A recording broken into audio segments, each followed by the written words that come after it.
यूं तो चंद्रयान-3 ने धरती के 21 और चांद के 120 चक्कर लगाए, जिसके बाद वो जाकर चांद की सतह पर पहुंच पाया। इतना घूमने के बाद वो पहुंचा, लेकिन हमारे नेताओं ने जो बयान दिया है चंद्रयान-3 को लेकर, अगर आप सुनेंगे तो आपका दिमाग वैसे ही घूम जाएगा। आप कहेंगे गुरुजी कहां से इतना ज्ञान लाते हैं आप लोग, और अगर इतना ज्ञान आपके पास है तो बाबू देश की जनता का आप लोग क्या करते होंगे वो राम ही जाने। मतलब ओम प्रकाश राजभर जी हो, अशोक चंदना जी हो, या फिर हमारे बिहार के सीएम नीतीश बाबू हो, जो आजकल कुछ नहीं जानते, उनसे कोनो सवाल पूछ लीजिए, कहते जी ऐसा हुआ था, अच्छा पता करते रुकिए। या हमारी ममता दीदी हो, हीना चौलबे, सबके बयान ऐसे ऐसे आए हैं कि लोग सोशल मीडिया पर बहुत मजे ले रहे हैं, और हैरानी भी हो रही है, क्योंकि इन नेताओं के हम उम्मीद करते हैं कि भाई आप बताएं, जानकारी रखें, और कम से कम ऐसी खबर जिसको लेकर पूरा देश कल एक साथ इन्वॉल्व था, पूरा देश चर्चा कर रहा था, छोटा बच्चा से लेकर बड़ा बूढ़ा हर कोई मोबाइल टीवी पर लगा पड़ा था, उसको लेकर ऐसा ज्ञान। शुरुआत करते हैं, जो बोहनी है वो हमारे राजभर जी से करते हैं। अब सबसे पहले बात करेंगे ओम प्रकाश राजभर जी की। राजभर जी वैसे कमाल के आदमी है, मतलब वो दोनों साइड से खेल लेते हैं, मौसम वैज्ञानिक है, इधर भी मैनेज कर लेते हैं, इधर भी, जब मन करता अखिलेश यादव जी, जब मन करता है मोदी जी। लेकिन ओम प्रकाश राजभर जी चंद्रयान की बात से इतने अनजान थे कि उनको लगा यार चंद्रयान जो है वो कोई नेता है जो घूमने गया है दूसरे स्टेट में और वहां से खा पी के लौट आएगा।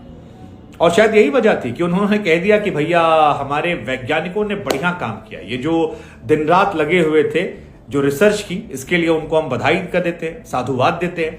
लेकिन इसके साथ साथ हम उनसे कहते हैं कि जब वो लौटे, चंद्रयान-3 धरती पर सकुशल लौटेगा, तो जो उनके आने का टाइम है, उस टाइम हम सबको उनका स्वागत करना चाहिए, विधिवत स्वागत होना चाहिए, और उस स्वागत में सबको होना चाहिए। हमको लगा यार नेता थोड़ी न कि आए हो फूल माला पहना दो कह दो, उनको क्या बताएंगे बाबूजी वहीं रहने वाला है, वो 14 दिन के लिए गया है और शाम को नहीं लौट रहा है कि खा पी के सुबह गए थे, शाम को बेटा आना घर पे सोएंगे।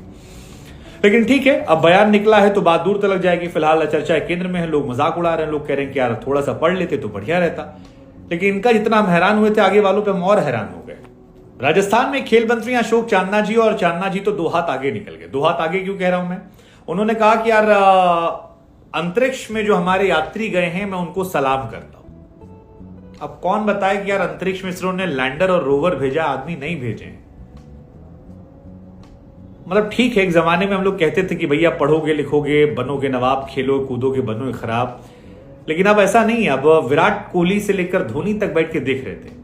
धोनी छोड़िए, धोनी की जो बेटी छोटी सी है जीवा धोनी, वो भी बैठ के देख रही थी। और खेल मंत्री जी यार इतने अनजान की, मतलब जो हमारे यात्री गए हैं मैं उनको सलाम करता हूं। राजस्थान में चुनाव भी है, लोग लग गए, कहने लगे बाबूजी चंद्रयान में और गगनयान में, दोनों में अंतर है। गगनयान आपको बता दें कि हमारा एक महत्वाकांक्षी प्रोजेक्ट है जिसको 2024 में शायद भेजा जाएगा। उसमें हमारे कई सारे एस्ट्रोनॉट जो हैं वो जाएंगे अंतरिक्ष में। लेकिन गगनयान 10,000 करोड़ का प्रोजेक्ट जो है वो आएगा। करंट डे में चंद्रयान है, और चंद्रयान को लेकर जो नेताजी कह दिए हैं वो बहुत ट्रोल हो रहा है, जबरदस्त ट्रोल हो रहा है। होना भी चाहिए यार, आप मंत्री हो यार, आप एक बड़े स्टेट के मंत्री हो, राजस्थान एक इंपॉर्टेंट स्टेट है। मतलब ठीक है, नेताओं में होता है कई बार कि दिखने के लिए छपने के लिए, लेकिन डिसअपॉइंटेड स्पोर्ट्स मिनिस्टर से। लेकिन मेरे डिसअपॉइंटमेंट के ग्राफ को नीतीश कुमार जी ने और बढ़ा दिया। मतलब नीतीश कुमार जी यार इंजीनियर आदमी है, पढ़े लिखे आदमी है, वोकल आदमी है, 17-18 साल से मुख्यमंत्री हैं, बहुत स्टैंड लेते हैं और बढ़िया भाषा भी बोलते हैं, उनकी बातें सुनकर मजा आता है। लेकिन नीतीश कुमार जी ने जब चंद्रयान को लेकर अनजान नजर आए तो लोग हैरान हो गए। हालांकि उनके बगल में एक मंत्री जी थे अशोक चौधरी जी, वो उनको समझ गए कि भैया थोड़ा सा मामला गड़बड़ है। उन्होंने धीरे से कान में कहा, और उसके बाद नीतीश कुमार जी ने कहा कि चंद्रयान तो अच्छी बात है। फिर हमको याद आया कि यार नीतीश कुमार जी बीते कुछ महीनों में बिहार में जितनी घटनाएं हुई हैं सबको लेकर वो यही कहते नजर, अच्छा ऐसा हुआ, हमको तो नहीं पता था, पता करते लोग कि हम जानकारी लेते हैं, थोड़ा सा जानकारी हो जाएगी फिर हम करते मामला। बिहार एक बड़ा स्टेट है, आप सीएम है सर, पूरा दिन लोग टीवी देख रहे थे, मोबाइल पे देख रहे थे। It's not about BJP versus JDU, it's about India, हमारे वैज्ञानिकों का। इतनी बड़ी खबर आप कैसे मिस कर रहे हैं? इसका मतलब आप सोशल मीडिया पर एक्टिव नहीं है, टीवी आप देख नहीं रहे हैं, और आप समाज से भी थोड़ा कट गए, क्योंकि अगल बगल सब लोग फोन कर रहे थे। दफ्तर में लड़का जो पेंट्री वाला वो भी हमसे कह रहा था कि सर चांद तक पहुंच गया यार। थोड़ा सा मुझे डिसअपॉइंटमेंट हुआ। लेकिन सबसे गजब तो ममता दीदी का था। मतलब ममता दीदी हिमाचल पे बंगाली एक बहुत क्यूट भाषा है और ममता दीदी के क्यूट वाले वीडियोस बहुत सारे वायरल होते हैं। मिस्टर प्राइम मिनिस्टर, मिस्टर बीजी प्राइम मिनिस्टर, बहुत वायरल होता है। लेकिन ममता दीदी ने जो स्टेटमेंट दिया उसमें राकेश रोशन का जिक्र कर दिया।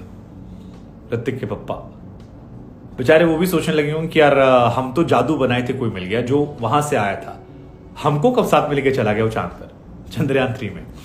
ममता दीदी से पूछा गया कि मैम आप क्या कहेंगे, तो उन्होंने कहा देखिए जी, अंतरिक्ष में सबसे पहले जो यात्री भेजे गए थे वो इंदिरा जी की तरफ से भेजे गए थे। राकेश शर्मा जी को एक्चुअली वो कोट करना चाहती थी, लेकिन अनफॉर्चुनेटली शायद दिमाग से मिस कर गया होगा, स्लिप ऑफ टंग, या क्योंकि राकेश शर्मा से रोशन नाम ईजी है, मैच हो गया। लेकिन अब बात निकली दूर तक जाएगी, ऊपर से बंगाली भाषा क्यूट होती है, उसमें बोला उन्होंने हिंदी में, तो फिर और निकला, काफी ज्यादा वायरल हो रहा है। हमें लगा हम आपसे पूछते हैं यार, मतलब क्या होगा, सारे नेता हमारा भविष्य तय करते हैं और उन्हें बिल्कुल अनजान है।